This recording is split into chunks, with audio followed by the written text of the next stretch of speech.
Hello, welcome to Cubs PS Plus, a Northside Numbers Game, a weekly podcast that dives headfirst into the analysis of hot topics driving Chicago Cubs baseball.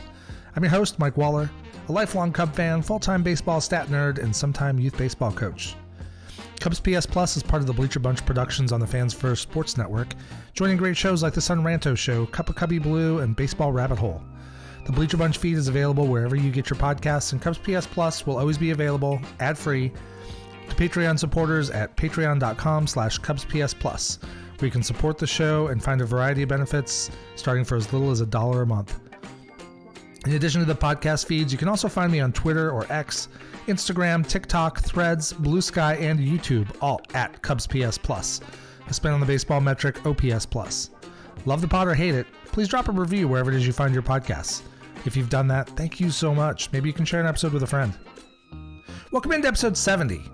No Cub player has ever worn number 70, so this will be the Joe Madden episode of this podcast. Joe needs no introduction. He's the only manager to lead the Cubs to a ring since the William Howard Taft administration. There's still a surprising number of free agents available, but I think the Cubs are close to done, and the roster will be rounding into shape in the next couple of weeks. Today I focus on the position player half of the active roster and get into who is locked in, who's on the bubble, and which directions the Cubs might go. Are you ready? I'm ready. Here we go. Have you been to spring training yet this spring? I haven't. I'm not going to make it this year. I did go last year. It was a blast. But I have enjoyed watching the games on TV. I know there have been a couple games not on the tube, and it's a little bit wild. Like, I remember a time when I would get myself all amped up as a kid to catch, maybe one or two games on WGN every spring. Now the vast majority of them are televised. It's great. Tune in. There's some guys having interesting springs. I mean, Owen Caissie's popping off the page. Several other guys. Joe Hudson's having a nice run as a non-roster invitee, potentially as backup catcher. But today I want to talk about the roster. So the Cubs have Cody Bellinger in the fold. I think the Cubs got him for the kind of deal I think a lot of us wanted. It's a short-term deal. It's a 3-year deal, $80 million. He's got 2 opt-outs. It's perfect, because the Cubs have outfielders coming up through the system. The Cubs may have a couple first basemen coming up through the system. And it's a good chance for Cody Bellinger to make a big chunk of money this year. He'll make $30 million this year. And he can see if he can build on what he did last season. If he can, he may opt out after this year or after next year. If he can't, the Cubs are, worst case scenario, he's injured. He's back to 2021, 2022 form. The Cubs have a guy with lefty power who's probably still going to hit you 20 plus home runs. He'll still play some pretty good defense, and you're stuck with him for 3 years. The Cubs, as long as they make the decision as long as they're continuing to develop talent and they make the decision that they'll spend through that $80 million, there's not really much downside. And what that does is opens up flexibility, and that's what I want to talk about today. So the Cubs are going to have a lot of really interesting roster decisions coming up. A bunch on the pitcher side. We're gonna set the pitcher side off for the moment. So I think with Bellinger in the fold, I think on the position side, I think the Cubs are almost certainly done signing free agents, bringing in new players. Now there's always a chance for trades, and I'll just throw out the caveat right now. 1 or 2 deals could completely derail everything I talk about today, and that's fine. That's cool. Then it'll give me something else to talk about in episode 71. But I think on the position player side, there are a lot more interesting questions about directions the Cubs might go or things the Cubs might want to do versus the pitching side. I think the pitching side has a lot of interesting questions about which guys do I take, especially when you start looking at who has player options, who doesn't. They brought in some really interesting non-roster invitees, but I'm going to do that in a separate episode. I think that's just a different sort of, that's more of a who than a what, why, or a how, which I think is what the position player discussion is. So to start with, let's walk through what they are going to take for opening day. And I'm projecting everything to opening day. Not all the kids who are playing well in the minors, right, or in spring training right now are going to make it to the majors. I'll use Owen Caissie as an example. He is tearing up the spring training, the Cactus League right now. I think he's hitting .520 in the spring. He's hit some bombs. He leads the Cubs, tied for team lead, I think, in hits for the spring. He looks amazing. He's also not on the 40-man roster. He's behind a number of other guys. He's still young, has not spent a lot of time at AA. And I think it's almost certain that he's not going to make the active roster opening day. And that's going to disappoint some fans, but I think that's just the way it is. And I think that's okay. I think go let him have some more minor league experience. He's going to wind up probably starting AA. I guess there's a small chance he could go to AAA. But once you're in Double A and you're producing, I've talked about it a lot. We've seen it. Christopher Morel, a number of other guys. You get to Double A, you're just a call up away. You're now in range for a big league call up if you're playing well. So guys like him are not going to make it. But let's talk about who is in. So the Cubs are going to have, it's a 26-man roster. And every team has a maximum 13 pitchers. And I assume, unless there's some weird injury situation, maybe a short-term injury, I assume the Cubs are going to go 13 pitchers, 13 non-pitchers. That's pretty common. That's what most teams do most of the time. There are a few stretches through the year where it may make sense. You might have a couple position players who are down for a few days, but maybe not bad enough to go on the injured list, where you might sacrifice a bullpen arm for a few games and call up an extra bat. But short of that, most teams are at 13 pitchers. So that's my assumption going in. 13 pitchers, 13 position players. Which means you have 10 in the starting lineup, which means you're going to have you have 9 in the starting lineup. So you're going to have 4 on the bench at any given time.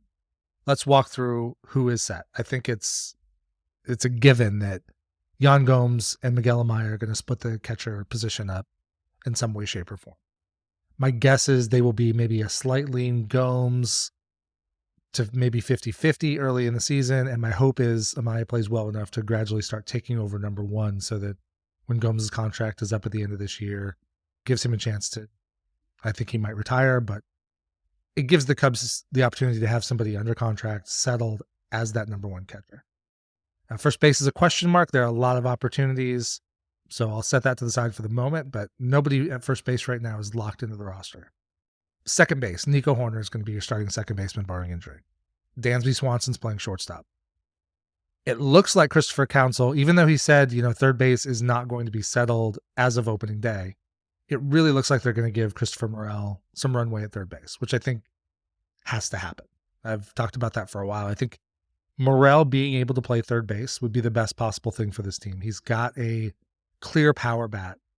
He's 24. He'll be 25 this season. He's maturing as a hitter. He did show some growth last year. And you want that bat in the lineup. And it would be ideal if he had a position. And he hasn't had one. He's bounced around a lot. And Craig Counsell has made it clear, certainly in the spring, that he wants Christopher to focus on third base and just work on that glove work, get settled, have a consistent routine, try to get locked in as a hitter. And so I'm taking that to mean I hope that Morel is going to be the starting third baseman opening day. Now, nobody will start every day. There are going to be some mixing and matching. But either way, I think third base or not, I think Morel is a lock for the opening day roster. Ian Happ, starting left fielder. Now he's down right now with a hamstring strain. We'll see what that is. They've said it's mild.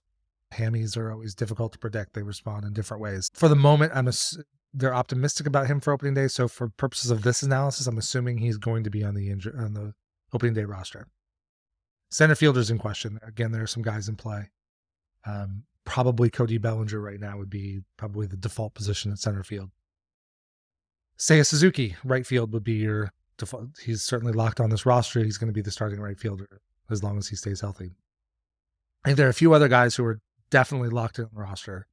Cody Bellinger, I mentioned, is definitely locked on the roster. He will either play center field, first base, or potentially even float around. I mean, he can play all 3 outfield positions. As good as he was in center field, as good as he was at first base, he actually won his Gold Glove in right field with the Dodgers. I mean, he can play any of those spots. It's going to be fine. Craig Counsell has said over and over and over again that Michael Busch is going to be the starting first baseman. So I'm counting him as a lock for this roster. And then it came out in the last day or two that Craig Counsell told Mike Tauchman before spring training that he was going to get a spot on this active roster on opening day. So that's 10 guys. That potentially gives you, just out of those 10 guys, it gives you Michael Busch at first. Actually, 3, 4, 6, 7. Yeah, it's 10 guys. Yeah, because it gives you Gomes and Amaya at catcher. Let's say Michael Busch at first base, Nico Horner at second, Dansby Swanson at short, Morel at third, Bellinger, Tauchman in center field, and then the other one to DH. So that fills your lineup with a backup catcher. So there are 3 more spots. So where are the Cubs going to go? They have a bunch of different directions they could go. They could focus on defense. And that might mean that might be a scenario where you bring up more young outfielders to potentially provide the gloves. You could also focus on power. You can focus on roster flexibility. You can focus on youth, give the kids a chance to play. Some of the things that come into play, and we'll start talking through individual guys, are the number of options the players have left. If a player has no options, I'll use Mike Tauchman as an example, and this may be why he was guaranteed a roster spot. Mike Tauchman has no options. So he either makes this team out of spring training, or he gets traded, or he gets designated for assignment, which would probably result in him being traded because he's too good to just release. If guys don't have options, it basically locks them into an opening day roster or nothing else. Other guys, if they have options, Mastroboni is one. I think he's a guy who could be very valuable to this team depending on which direction the Cubs decide to go. He has minor league options left. So you can kind of kick that can down the road, make that decision later, assign Mastroboni to AAA, let him go down. He's always hit AAA pitching. I'm sure he'll go down and rip AAA pitching again. He hit a home run the other day. I mean, I think he's a good player. But guys that have options could go down, and you can, again, decide later. And then the 40-man roster. I've already talked about Owen Caissie and how one of the obstacles is getting him up. And if you look at the Cubs' 40-man roster, there's just not a lot of slack in there anymore. So when Cody Bellinger was signed, the Cubs wound up trading Bailey Horn to the White Sox to clear roster space. Now, the guy that got back as a young starting pitcher, I'm sure we'll talk more about him early in the season. I think I'm going to have Greg Zumack on hopefully sometime in the next month or so. We could talk about that. But, Bailey Horn's a guy that they were pretty high on as a left-handed arm. But this roster now just doesn't have dead weight on it the way it did like a year ago. A year ago, there were guys they were hoping would pan out, but if somebody didn't, or you found somebody else interesting, there were guys that could go. I mean, right now, the roster is full of guys who are either, prospects who were recently added to the 40-man roster during the Rule 5 period, or there are guys who have had success in the major leagues. There's not a lot to just move. So if you're going to add, it doesn't have to be an outfielder for an outfielder, but if you're going to add Owen Caissie to this 40-man roster, you look at Happ, Kevin Alcantara, Cody Bellinger, Alexander Canario, Pete Crow Armstrong, Brendan Davis, Mike Tauchman, Seiya Suzuki. Like, who's going away? So at this point, there's no reason to rush Owen Caissie up. Let him go to AA. If he's killing the ball and he's hitting 370 with 20 bombs the first half of the season, he might force his way up. And that's awesome. That's a good problem to have. That's also a point in the year later where you can see who's performing, who's not. If somebody having a bad year, is there somebody with no options that you think maybe you can slip through waivers and have them clear waivers and then sign back on a minor league deal? I mean, there are a bunch of options at that point, but there's no reason to rush that up. So for those last three spots, and we'll sort of talk about a fourth. If Ian Happ is out, starts the season on the injured list, that opens up another spot, probably for one of the young outfielders, probably either PCA or Canario. But I think the positions where there's some question is first base, third base, and center field. Now, I think Morel's going to start at third base, but he's not been great defensively there. I mean, he played a lot of third base in the Dominican League, kind of a mixed bag of results. They're working him now. He's not going to win a Gold Glove over there. That's fine. The question is, will he hit enough to out-hit his glove? And can he be good enough over there? If he can be passable over there, then he's definitely a bat that the Cubs want to have in the lineup. And it goes to a position which still leaves that DH position open. And that DH position is really important now. So the Cubs have options. Every team has options. Now, if the Cubs had been able to sign, say, Shohei Ohtani, then your DH position is filled. That's done. Everybody's good with that. But if you don't have a dedicated DH, then what you want to do is you want to load yourself up with 9, 10, 11, 12 hitters who can all do something well. You might have a couple guys that crush righties, a couple guys that crush lefties. You might have power options, contact options. And then you can use that DH space to put in a favorable lineup against a particular starting pitcher. You can use the DH to give guys like a half a day off. They did it last year a bit with Ian Happ, a couple stretches where he got a little bit banged up and he could still go up and hit and get on base, but he didn't have to worry about using his legs to play left field. It also means some of these guys who maybe aren't stellar defensively, we're hoping Morel can be passable at third base. We're hoping Michael Busch can be solid at first base. I don't think either one of those guys are going to be great defensively. And it gives the flexibility to be able to, like on a day where you're not going to play Bellinger in center field, put Bellinger at first base and let Michael Busch DH. It also gives a chance for kids to play. So I think some of the kids who are in play for more playing time this year are obviously Busch, Morel, Matt Mervis, Pete Crow Armstrong, Alexander Canario. Brennan Davis has looked really good in spring training. Now, he got hit with a pitch the other day when the concussion protocol and was in concussion protocol a little longer than I think people expected. So hopefully he's okay. He's a guy, he's so good. He was I think he was a top 15 or certainly top 20 prospect in baseball going into the 2022 season. And everybody thought like 2022 was going to be the year that maybe he would come up and get a shot to play. And he had a little bit of a rough spring, got off to a rough start in Iowa. That's when he had that back injury. He wound up having surgery. Came back last year, was still a little injury plagued, had some other injuries that I don't think were related, but it's once you've got something in your back, it's hard to not be related to anything else.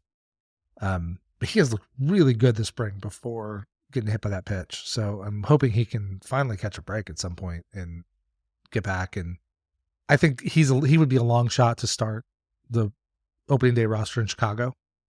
But he's a guy that if he's actually healthy, all those skills he had before, that top prospect status, those skills haven't gone away. He can still mash. He can still run. He still plays good defense.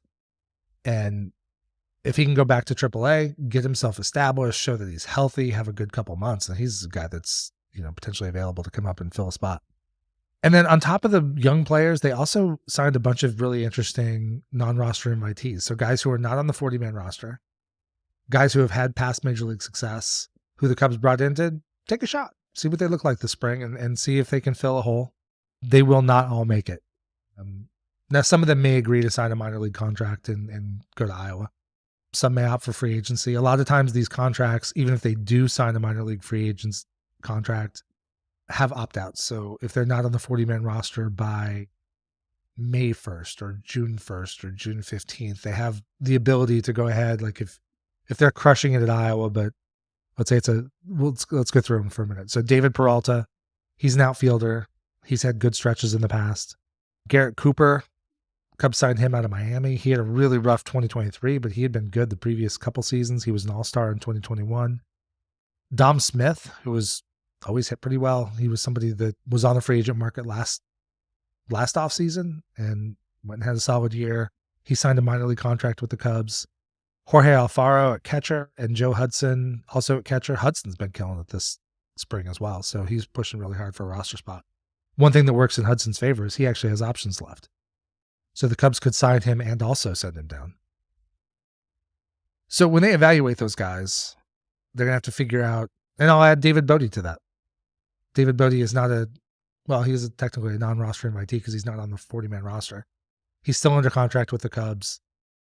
This is, I would think, his last season. After this season, the Cubs can buy out his remaining time through a club option. He's a really interesting case. He got off to a really cool start. He did some really cool things in 2018. I mean, I'll never forget that walk-off blast he hit off, the ultimate slam he hit off Washington in the playoff chase in 2018. It ended Washington's playoff chase that year. Amazing. 2 outs, bottom of the ninth. Cubs down 3-0 on national TV on Sunday Night Baseball. Bodie falls behind 0-2, gets the count to 3-2, and then just smashes one to dead center. It was one of the most amazing moments I've had as a Cubs fan that don't involve winning playoff series. It was so cool, and I will love Bodie forever for that. And whatever, Bodie's taken a lot of criticism for the 5-year contract extension he got and the way he played after. That contract was nothing. I mean, Cubs took a shot at extending a young guy who looked like he could be anywhere from a productive bench bat to maybe a potential starter at a position and be able to contribute. Signed him for 5 years, $15 million. $3 million a year is nothing. So it really didn't set them back any. It's just he had some injury problems. There was a year where he didn't really hit, and he just found himself on the wrong side of the numbers. And so now he's not on the 40-man roster. The last couple springs, he's been outstanding. Now, last year he had an outstanding spring and then went and had a kind of a mediocre year at Iowa. We'll see what happens this year. He's not going to make the opening day roster out of spring training unless there are a bunch of injuries. He's just behind too many other guys who potentially do things as well or better than he does that are already on the 40. So you don't have to let anybody go. You don't have to force a trade in a short time window. But he'll be interesting to consider as we walk through. So let's talk about first base. So it seems like Michael Busch is the guy they want to start at first base. It makes sense. I mean, I've seen talk about, well, maybe Dom Smith had a couple hits yesterday in his first spring training game. Maybe Dom Smith starts at first base. The Cubs traded away pretty significant assets. I mean, they traded Jackson Ferris and Zaire Hope. Jackson Ferris is probably within a year or two of really busting out in terms of the prospect ranking as long as he stays healthy.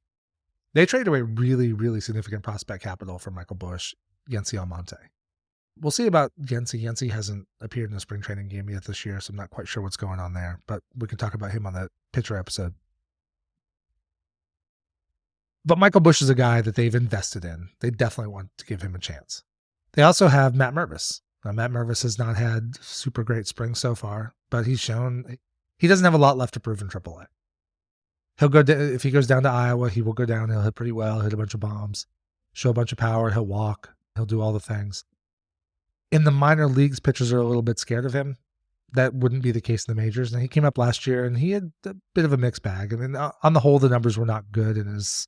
It was 99 plate appearances last spring, or it was last May into June when he was up.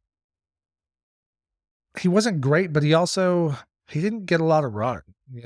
When he was being sent down, he was starting to hit the ball pretty hard. He had hit in some, tough outs, tough ABs, but the numbers just didn't work. Then Cody Bellinger, even after they got rid of Hosmer and Mancini, Cody Bellinger got hurt, so he played less outfield and took over first base, so that kept Mervis in the minors.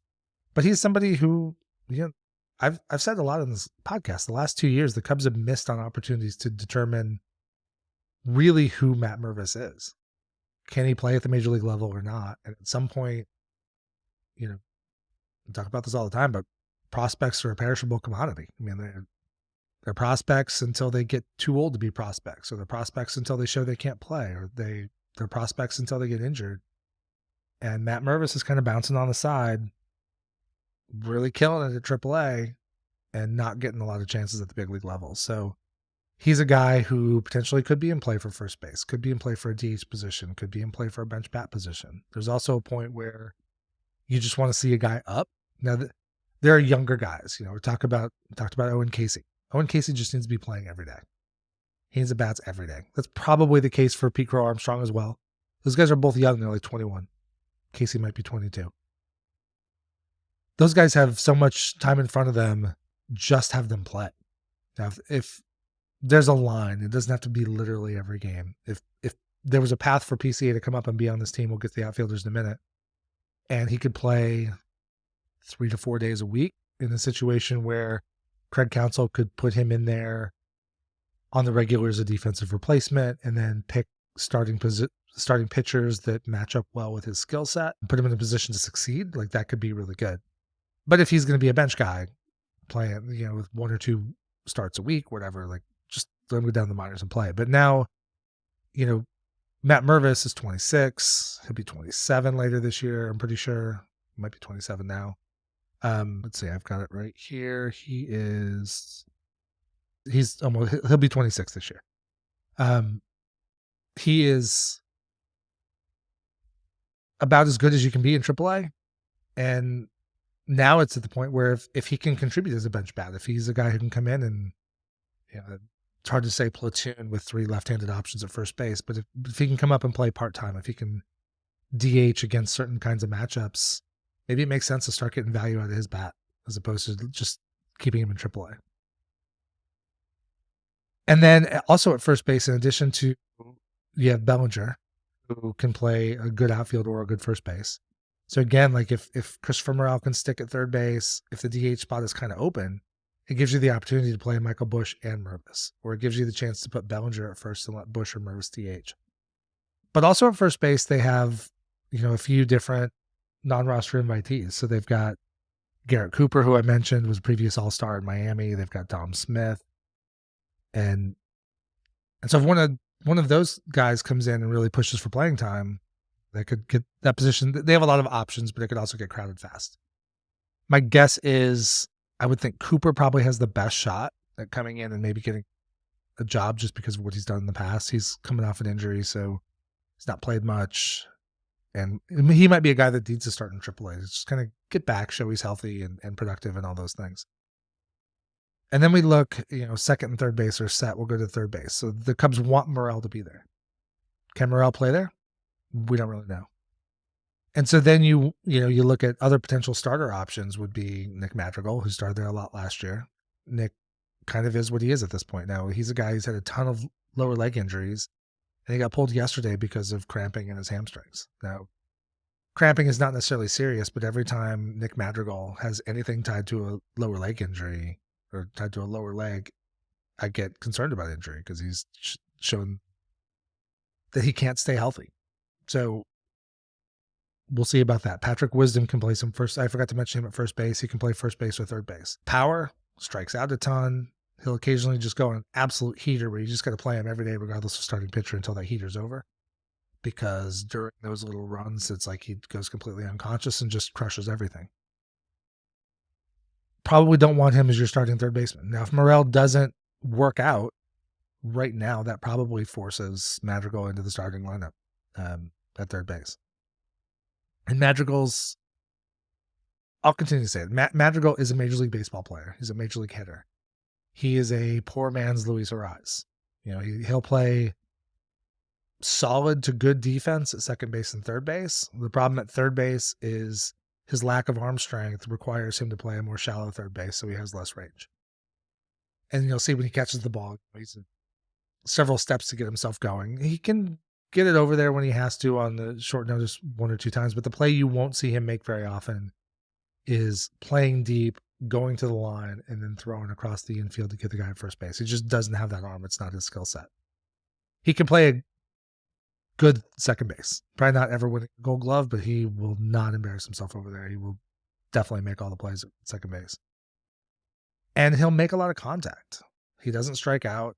He makes a lot of contact, very little power, a little bit of gap power. He might hit a home run every year, but not much more than that. He would be ideal with some team that, is a strikeout heavy team, maybe doesn't have somebody locked in at second base. And Nick Madrigal can go be their starting second baseman. Go hit somewhere at the top of their lineup, make a lot of contact, move guys along, make the plays defensively.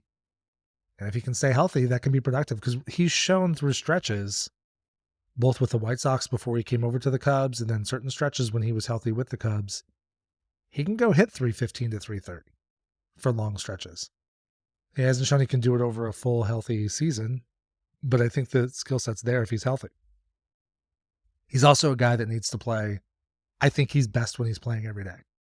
So if he's not the Cubs starting third baseman, he can be a contact bat off the bench, but he doesn't hit as well when he's not playing every day. So that's one that is a little bit difficult for the Cubs, I think. Another option at third base would be Miles Mastrobuoni. Now, he's a guy, if you listen to my podcast, I'm high on him. He's a young player, came up through the Rays system. The Cubs traded for him December of 2022 before last season. And he's a guy that brings you a lot of things. He doesn't, it's probably never going to be a future all-star. I'm not trying to argue he's a great player, but he's the kind of player that every good team has a player like him on their bench. He's fast. He can play 6 positions. He's got a good enough arm. He can handle velocity with fastball. He bats left-handed. And he has a little bit of pop. He hit 16 home runs in 2022 with the Rays AAA team. He had 1 or 2 home runs last year. He's already hit one this spring. He definitely has some gap power. He's got the speed to stretch, single into a double into a triple. And he really struggled the first half of last year. The Cubs put him in, whether it's the Cubs or David Ross, put him in an awful position to start the season. So he's already a guy that fans were just mocking his name and didn't know him and whatever. And they come up and with Seiya Suzuki hurt, the Cubs leave camp with 2 outfielders on their roster. They had Happ for left and Bellinger for right, and they were just going to fill right, or Bellinger for center, and they were going to fill right field with Mancini and Mastrobuoni and Wisdom and whatever. And it worked exactly the way you would have thought it was going to work out. One thing I like about Craig Counsell is that I think Craig Counsell does a very good job, on average, of putting guys in positions where they can succeed, whatever their talent is. You know, if you're Cody Bellinger, just go. If you're Dansby Swanson, you're shortstop pretty much every game. With some rest, I think Counsell will get the guys some rest. But the Cubs put Mastrobuoni in a really tough spot to be that early season right fielder, a position he's played. He's played over 2,000 innings in the minor leagues in the outfield. So this isn't like they picked some random dude who's never played the outfield to put that. But Wrigley Field in right field is very difficult to play. A lot of pressure to try to stick in the big leagues for the first time. And he made second game of the season. There was one ball that he probably, any natural right fielder probably would have caught. If he saw that ball today, he'd probably catch it. But he laid up on it, didn't catch it, and instantly the fan sentiment turned. After that, everything he did sucked for a good length of time. He was pressing to hit. You could see it. Big struggles. So he gets sent back down. But he wound up coming up later in the season. Really went through a great stretch. I mean, he really helped carry the Cubs in July when Dansby was down and Nick Madrigal was hurt. He was able to play some second base, a little bit of shortstop, some third base, and he started to hit the ball well, get a lot more comfortable. I would love to see him on the roster, but I'm not sure he's going to make it. But he's a utility guy who can play, just about anywhere. Move on to the outfield. So coming into this offseason, one of the big questions was, what about Pete Crow Armstrong? Can PCA win that center field job?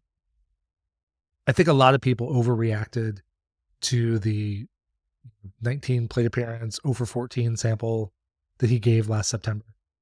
He was getting sporadic playing time. He wasn't, again, to the point of Ross versus Counsell, he was not being specifically put into positions where he could succeed. He was just sort of being put in here and there. A couple times he was given starts because of his glove, and that's going to happen. And to some extent, his defense is so good. He was the minor league defensive center fielder of the year, really may have been the defensive player of the year, but he's got basically the highest defensive grade of anybody in the minor leagues. Some would say from complex league to the big leagues, he's the best center fielder in baseball. That has a lot of value to the point where he doesn't even necessarily have to be a great hitter. He can't be, 0 for 50 bad, but he doesn't have to come up and have an OPS plus of 120 to justify having him in the big leagues. He's got to come up and probably have an OPS in the 85 to 90 range, and anything better to get started is kind of gravy. But again, like I mentioned before, he's 21 years old, so he's probably better off playing than not. So it depends on how they're going to do it. But before Bellinger signed on, if the Cubs had not signed Bellinger, I think PCA probably almost certainly would have been up. Now I think he's probably going to start in AAA. But I could see a scenario where he comes in. So let's talk about Canario. So Canario is a guy who only has, he has an option year remaining. The reason he has it is because of that. He got an extra year. I'm not sure if it was because of the time lost due to injury or if it was because of COVID in 2020. But either way, he was given an extra one. So if you look at the sites, Russell Resource on Fangraphs has him at one option year remaining. Spot Track, which does a really good job of tracking financials in baseball, has him at 0, but it is the one. He was awarded an extra bonus option year. And he's a guy who showed last year in really small flashes in the bigs, and then coming back from that bad injury he had the previous offseason, he's got massive power. He's a good hitter. He's a good athlete. I don't know that I see him sticking in center, but he can be a good defensive outfielder. And so he's a guy who, this is the year now to get a read on, unless the Cubs trade him. This is the year the Cubs need to get a read on him. Is he a major league player? Is he a potential major league starter? Is he a potential major league star? Let's start to figure that out, because going into then 2025, if he's still on the team, he will have no options. Assuming he does, if he sticks on the big league roster opening day and stays up all year, he'll keep that option. It'll carry forward. But I would assume at some point they're probably going to get a numbers crunch. He'll probably have to get sent down at some point. So if he uses that last option this year, they're going to want to know going into next year, who is he? And then Brendan Davis. Brendan Davis has a couple option years left. Again, back to prospect status. He's a really, really, really good baseball player when he's healthy. Can he be healthy? That's the big question. So talking about those guys, it comes down to you got to pick 3 of those guys to fill out the roster with Happ starting in left field. And you can go a couple different ways with that. How big of a deal is being on the 40-man? Do the Cubs really love Garrett Cooper? The Cubs really love Dominic Smith or Joe Hudson or David Peralta? If they do, somebody has to go to make space, and then they can come up. Looking at roster resource on Fangraphs right now, the projected opening day roster, and I'm not sure exactly when this was settled, although Bellinger's on it, so it's been updated.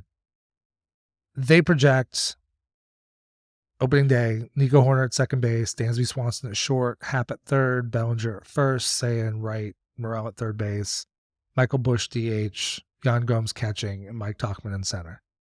Then on the bench, they have Miguel Amaya. They go with Garrett Cooper making the roster, and then have Nick Madrigal and Patrick Wisdom. And that is a scenario that could play out. But I will continue to beat the drum. It makes absolutely no sense to carry both Nick Madrigal and Patrick Wisdom. Number one, you sort of don't have a 4th outfielder on the team at this point. You kind of do because you got Cody Bellinger playing first base. But that forces, Tauchman into a starting role. I think Mike Tauchman, it's a big year for him this year. Last year, he came in on a minor league deal and went to Iowa first and then eventually got the call up and was huge when Cody Bellinger got hurt. He had the whole CHGO, Cody Del Mendo, friend of the pod, summer Mike Tauchman thing going. Faded a little bit at the end, but, who is he really? Is he a guy that had a fantastic season and found the magic in that summer? Or is this who he is now? And we've gone through this with other guys before. Rafael Ortega, Schwindy City era of Frank Schwindel. Guys sometimes just do this. It's really cool to see. It's fun, exciting. They will have those moments forever. And I love it for them as baseball players. But who is Mike Tauchman? The one thing I do like about his skills, he's good defensively. He's probably not ideal in center field. He's a good defender in center field. And obviously he had the walk-off catch last year against St. Louis when he robbed that, what would have been a game-winning home run to end the game. So he's perfectly fine defensively. He's not PCA. He's not Cody Bellinger, but he's good. And his skill set offensively is seeing pitches and walking and being patient and making some hard contact. And that's not going to slump a lot. The question is that good enough to be the starting center field? I think in an ideal world, Mike Tauchman would be your 4th outfielder, occasional DH, kind of floating through the outfield, giving guys a day off. And we'll see how that happens. Now, if Michael Busch goes to first base and Alexander Canario, is DHing, something like that, we'll see. But if the Cubs really, Amaya's locked into one of those 4 spots, which is why we're then choosing 3 more. I could see Nick Madrigal or Patrick Wisdom making sense. I also think both guys are too good just to dump. Patrick Wisdom gives you power off the bench, but he really only works in certain kinds of matchups.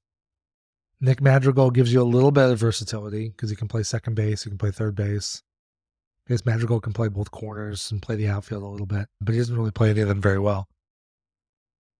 And Nick Madrigal is going to give you contact, but often it's not strong contact and it's on the ground. And then, Garrett Cooper could certainly be a guy who was very valuable off the bench. But again, you start looking at the combo of guys, and I don't know that Cooper and Wisdom make sense. And I don't think Madrigal and Wisdom make sense. So I can make an argument for any of those 3 not even being on this roster at all. The one role from the roster resource projection that I think is missing is kind of that real utility guy. Madrigal's not that guy. Wisdom's not that guy. Cooper's not that guy. That would be a Miles Mastrobuoni, potentially a Luis Vasquez. Vasquez is kind of more in that PCA bucket. If he's not going to come up and be getting regular playing time, he's probably better off going to Iowa and just playing short and doing his thing. Seeing if he can, last year was kind of a spike offensively for him. This year's a chance for him to show was that growth and that's who he's becoming, or was that, quote, just a good year? But Mastrobuoni in that bench spot gives you another lefty bat off the bench. The other key right now is you look at those 4 bench spots that Fangraphs is projecting, they're all right-handed. That gives the Cubs with only three lefties and then Happ as a switch hitter on the roster at all. So you'd have an entire bench of right-handers, whereas Miles Mastrobuoni kind of switches that up a little bit. Canario and Davis are both right-handed. PCA is left-handed. There are options there. Now, what I would probably want to do is you look at these things and you look at the kind of roster you want to fill out. Add another outfielder, add another utility player. If it were me, I would pick one of Cooper Wisdom and one of Magical Wisdom. And maybe just one of the three, honestly. But now Cooper's non-roster invitee, so they could sign him, put him in Iowa for some period of time until whatever his defined opt-out period is, and see what he does in AAA. But again, then you're probably putting him there competing with Matt Mervis for at-bats. So 3 more spots. If it were me, I'd probably go with Mastrobuoni and then one outfield. Now maybe that's where a David Peralta's coming off injury. He's not yet playing in spring training, so he's probably not going to be ready for opening day. So he would make perfect sense to go to Iowa, see how he looks. If he's tearing it up, then maybe he becomes a guy you add later. I already said I think Davis is going to go down just so that Brennan can try to show that he's healthy and is going to play. So personally, I would probably carry one of those Cooper Magical Wisdom, and then also go with Mastrobuoni and Canario. I think that gives you some versatility, gives you some speed on the bench. That's the other thing, that Amaya Cooper Magical Wisdom. I know Wisdom does technically have above average sprint speed, but he's not a speed guy off the bench. It doesn't give you one of those at all. I think Canario and Mastrobuoni could give you certainly one. Mastrobuoni definitely can fly, and Canario is fast enough that he's not some plotter on the bench. There's also a chance to bring in other people now or later. And one of the key things as people are looking at the free agents that are available, the Cubs theoretically could still go out and get JD Martinez or Brandon Belt or some other bat that hasn't signed. But again, you hit that roster problem, you hit the money problem. So the roster problem is what it is. The Cubs 40-man roster is full of guys who are effectively too good to just be released. Now, if the Cubs go for it, I'm sure they can find trade takers for Madrigal or Wisdom. At some point, somebody's going to go on the IL. But you start looking at the money thing, and the Cubs right now appear to be about $3 to $5 million under the first threshold of the CBT. Now, I've seen people say the Cubs would not go after another signee because they don't want to go over the first luxury tax this year. I think that's absolutely false. I think the Cubs effectively see themselves as already over it. Now, if the Cubs are more like roster resource, none of this is settled right now because what the Cubs project to will be determined by who they're carrying on opening day. So they've tendered contracts to Patrick Wisdom and Nick Madrigal and a lot of these other guys. But if they get traded or they get released, then those guys would be way more likely to get traded than released. The Cubs would be on the hook for a prorated part of their salary. So if it happens in spring training, they would be on the hook for 0 of their salary because it counts out of the 162.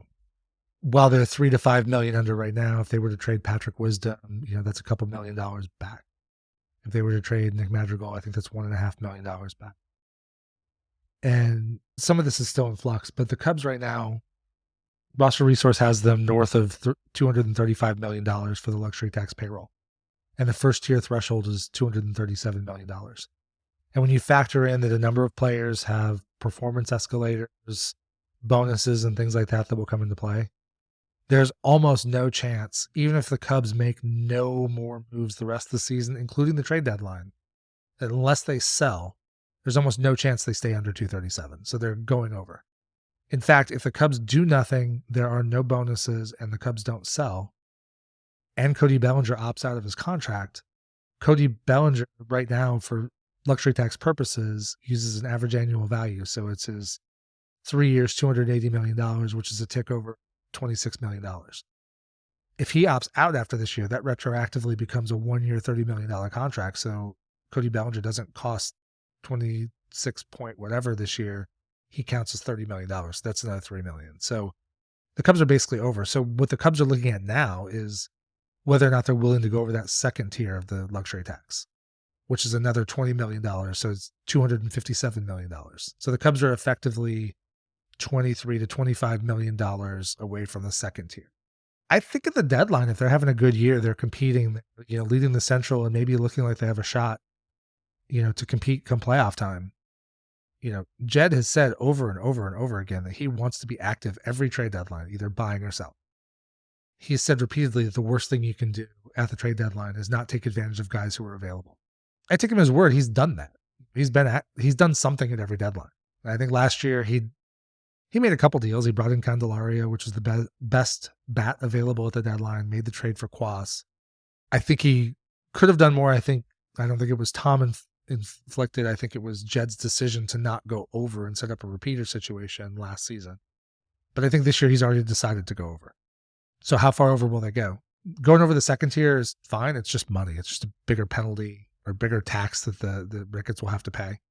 So if they go over that, that's cool. I'm even fine if they go over the third tier, but the third tier does bring in another factor. It takes your draft picks and at least your first one. I don't remember all the rules right off the top of my head, but it certainly takes that first draft pick and drops it 10 spots, which that can make a difference. That's a different kind of penalty that teams may or may not want to inflict. I think that may be, if you're an absolute, I am all in, this is my 3-year window, and then we're going to have to blow this whole thing up. So let's maximize the 3-year window. That might be a time when you don't give a crap about that third tier and you just go all in and do everything. Because I hear people say, well, the Cubs aren't all in to win. Well, what is all in? Does all in mean I'm going to spare no expense? I'm going to take my budget up to the absolute max. I will trade away any hot young prospect for that one piece I need. Like that's where the Cubs were in 2016. They traded away Gleyber Torres, who now they did trade at the time from what looked like a position of depth because they had Russell and Javi Baez. But that was a big time trade. They paid a big price to get Aroldis Chapman. And Aroldis Chapman was, as it turns out, the piece they needed to make the difference and win a ring. The next year they did the same thing. They paid a really high price to the White Sox for Jose Quintana. That one didn't work out quite as well. Quintana he was what they wanted to get. He just didn't age as well as they hoped he would. But that's when you're in the all-in situation. But I think sometimes some fans have this sense that you're either all in or you don't give a crap. And there's a lot of space in between. The Dodgers signed Ohtani. They are blowing it out the next few seasons. Because even with Ohtani, it's a 10-year deal. I'm sure they think he's going to be good for a long time. But you never know. And players do age. So you absolutely, you want to be able to say you signed Shohei Ohtani and won 4 rings. You're going to want to get those 4 rings in the first 5 years. Do everything you can. And on the other end, they're the A's who they're just going to spend nothing and make no effort. That's how it's going to be. But there are all kinds of gradients in between, depending on market size and all that. I can make all the arguments that the Cubs don't spend enough, but they do spend. They will be over the CBT this year. And so what do they do next? One of the questions right now is, would they sign Jordan Montgomery? We'll see what the price comes down to. It sounds like the Cubs may actually still be kind of in the running. I don't know how aggressively they're in the running. But he's a guy that's probably going to cost between a short-term deal, kind of a Bellinger contract equivalent for Montgomery, is still probably going to be up in the 20s. And so then the Cubs are starting to approach or pass the second tier threshold. Now, if Jed and Tom don't care about that, awesome. It still gives them wiggle room at the deadline. But I think the Cubs are going to want to give themselves some wiggle room at the deadline, which they have right now. Right now, they could go and add multiple pieces throughout the first half of the season. And having that, $15 to $20 million gives you a lot of ability, because you grab a guy at the deadline. Let's say you even grab a top end guy. Let's say you got $25 million to spend at the deadline, and you've got some elite guy making $38 million a year. You're picking him up in July. Probably only paying half that, and you may even be able to get the other team to kick in some cash if it matters that much. So at that point, you're paying 16 to 20. So the Cubs want to leave that space. And that's what's going to be really, really interesting. Now, when all comes down to it, I told you I want to see the Cubs, or if I were the Cubs, I would go with Mastroboni, probably Canario, and then probably one of Cooper, Madrigal, or Wisdom. Hopefully we see some trades, which will kind of sort this stuff out. But if I had to do it, I don't think the Cubs are going to go with what Roster Resource has. I don't think it'll be Amaya, Cooper, Madrigal, and Wisdom. I think they're going to want a little bit more versatility on the bench. I think they're going to want at least one lefty bat. So I do think Mastroboni has a really solid chance to make it. He's had a good spring. He bats left-handed. He's quick. But I could also see, even if they stick with that kind of, first base, outfield, DH kind of profile, maybe it's a Matt Mervis or maybe it's a Dom Smith. I mean, it's going to be interesting. And it's the biggest thing for me right now is I want to see what direction they're going to go. Like I think I could have pretty well predicted what David Ross was going to do because I had seen him for a few years. I kind of knew his mindset. And I've watched Counsell in Milwaukee, but it was always hard to know what he was doing in Milwaukee because I was not that up on their system. I was not that up on all the details of what was going on. And then their ownership also had way less ability to spend than the Cubs do. So it was hard to always say necessarily what was maybe Counsell's real line of thinking or Counsell just doing the best he could with the random assortment of parts he was given. I think right now, I think if they go Cooper, Madrigal, Wisdom, and Amaya, I think that hinders defensive flexibility. It hinders overall, defense. I think it hinders power a little bit. It actually doesn't hinder power. That's good. They're good on power, but I think it's the defense flexibility. I think this is going to be a year where we see a lot of the kids play. So we will see. And maybe, especially since he started spring training late, maybe Garrett Cooper even starts the year at Iowa and see how it goes and winds up later as long as he's playing well and good, which opens another spot. If Happ is out, I think you definitely see either Pico Armstrong or Canario added. If Happ starts the season on the injured list, you could easily put Tauchman or Bellinger in left and give Crow Armstrong a lot of run in center field, or Canario. Canario could play left field, show his bat off a little bit, see what he can do. But it's going to be really interesting, and I think as you watch this now, focus on, just enjoy baseball because baseball's great. But when you're watching and watching the younger guys and kind of the fringe bench guys, like think about those last three spots because that's what they're all playing for right now. The rest of the guys, Horner, Swanson, Morel, Happ, Suzuki, Bellinger, Bush, Tauchman, they're playing to get themselves ready, so they're fresh and ready to go on opening day.